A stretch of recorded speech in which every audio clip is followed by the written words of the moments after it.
Your life is filled with routine.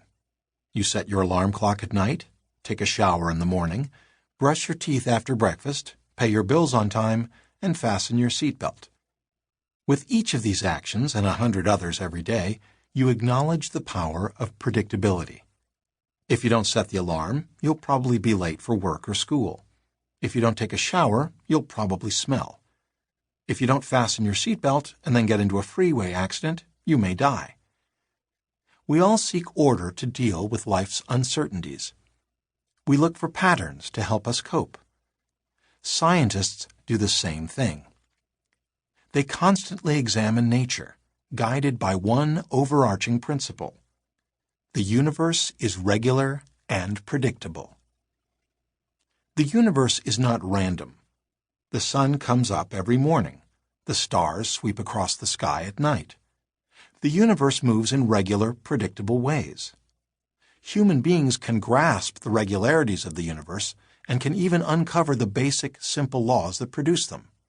We call this activity science. Ways of knowing. Science is one way of knowing about the world. The unspoken assumption behind the scientific endeavor is that general laws, discoverable by the human mind, exist and govern everything in the physical world. In its most advanced form, science is written in the language of mathematics, and therefore is not always easily accessible to the general public. But like any other language, the language of science can be translated into simple English. When this is done, the beauty and simplicity of the great scientific laws can be shared by everyone. Science is not the only way, nor always the best way, to gain an understanding of the world in which we find ourselves. Religion and philosophy help us to come to grips with the meaning of life without the need for experimentation or mathematics, while art, music, and literature provide us with a kind of aesthetic, non-quantitative knowledge. You don't need calculus to tell you whether a symphony or a poem has meaning for you.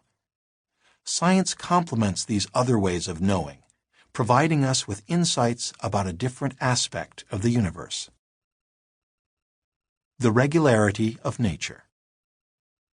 Our ancestors perceived the universe in ways that sometimes seem very strange to us. For all but the past few hundred years of human existence, the universe was viewed by most people as a place without deep order or rules, governed by the whims of the gods, or even by chance. By noting the daily movements of objects in the sky, however, our ancestors got their first hints that some kind of order and regularity might exist in nature. The position of the sun, the phases of the moon, and the dominant constellations of stars cycled over the years, decades, and centuries with unerring regularity. Whatever governs its motion, the fact is that the sun does come up every morning.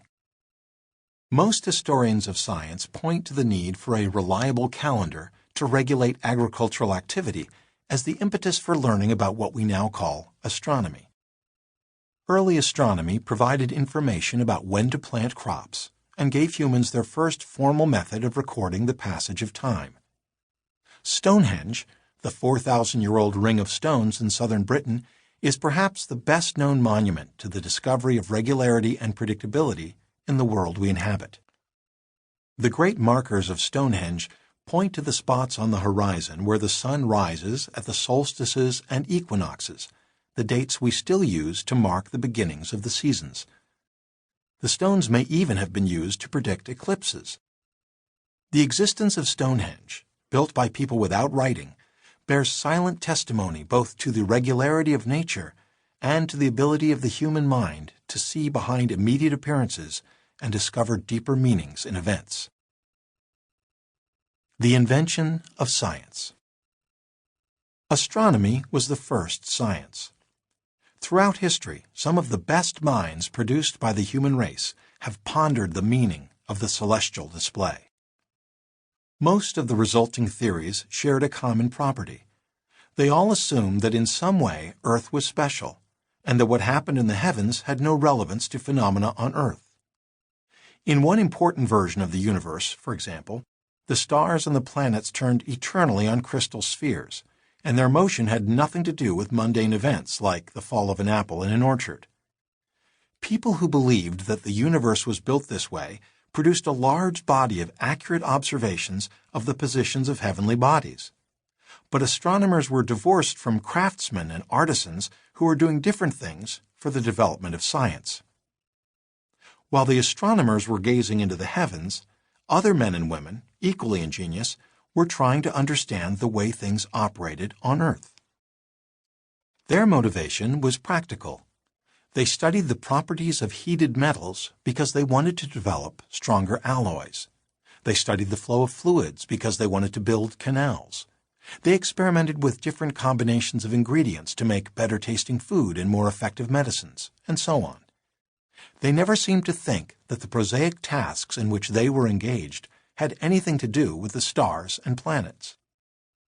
The branch of science that finally broke out and forged a link between the cerebral astronomers and the practical artisans was mechanics. This is an old term for the study of motion. Every system, natural or man-made, contains matter in motion. Planets orbit, blood circulates, chemicals explode, people walk. Mechanics is the superbly pragmatic science of pocket billiards and car crashes, cannonballs and guided missiles. Today, the principles of mechanics point to such useful things as stronger buildings, faster cars, more exciting sports, and, as always, more sophisticated weapons.